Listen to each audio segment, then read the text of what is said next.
Good morning and welcome back to Almus Market Mornings. President Trump signaled big progress in talks with Japan, marking an important shift as negotiations begin post reciprocal tariffs. But just as markets were finding their footing, Fed Chair Jerome Powell reset expectations. He took a cautious wait and see stance on tariffs, pushing back against hopes of immediate action while reiterating the Fed's readiness if inflation turns sticky.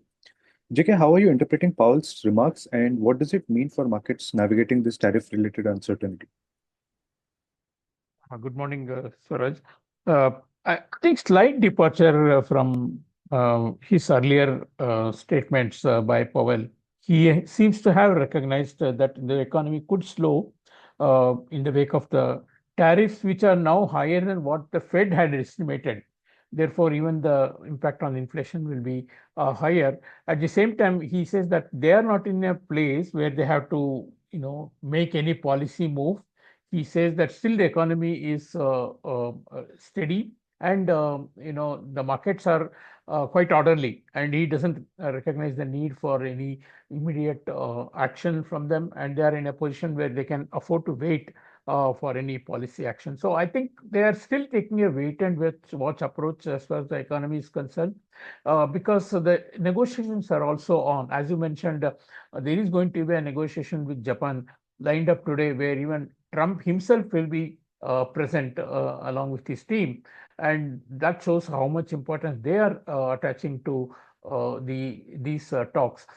In fact, there are analysts who opine that arriving at a trade deal with major countries like Japan or even Europe could send out a signal to China to come to the table.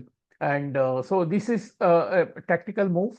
And of course, the team is also negotiating with various other countries, although we have not heard any significant progress or announcement from these negotiations.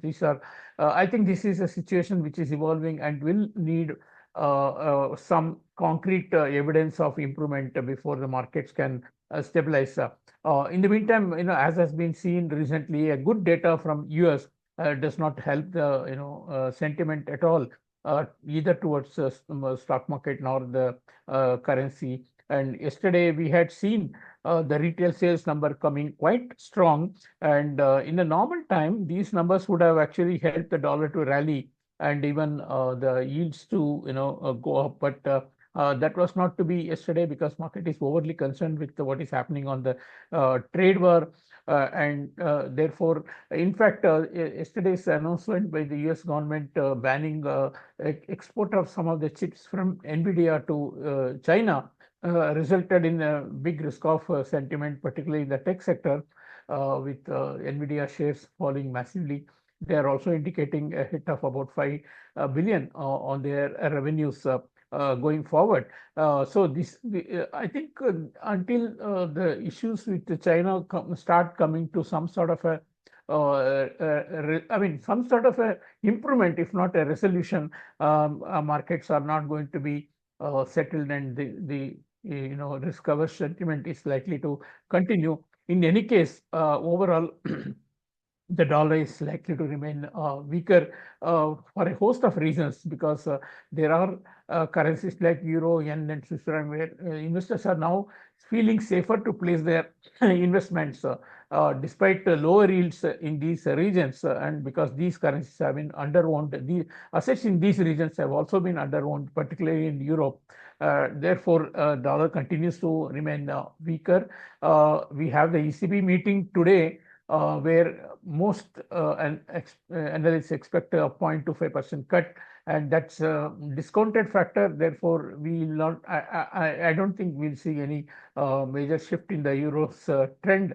Of course, if ECB surprises the market with a 0.5% cut, looking at the strength of the euro, perhaps, then we may see some good reaction. Even in any case, I don't think euro will breach the 1.12 or even 1.1250 levels, because the investors are looking at dips to buy the euro, and there is a good amount of money that is getting shifted from the US assets to the other markets.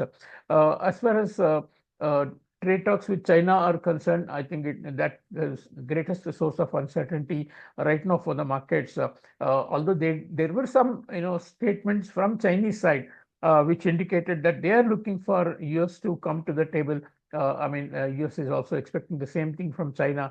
I don't know who will blink first, and at least as a relief to the markets, the Chinese yuan fixing today has been lower, and in fact, the Chinese offshore yuan has also come back towards 7.30 levels, reducing the concerns, renewed concerns that was rising that Chinese yuan may be devalued, etc. However, that is not to be. I think Chinese are keen to keep their currency stable, unless US triggers a much larger trade war. I don't know how worse it can get from these levels. So dollar remains weak despite good economic data from US.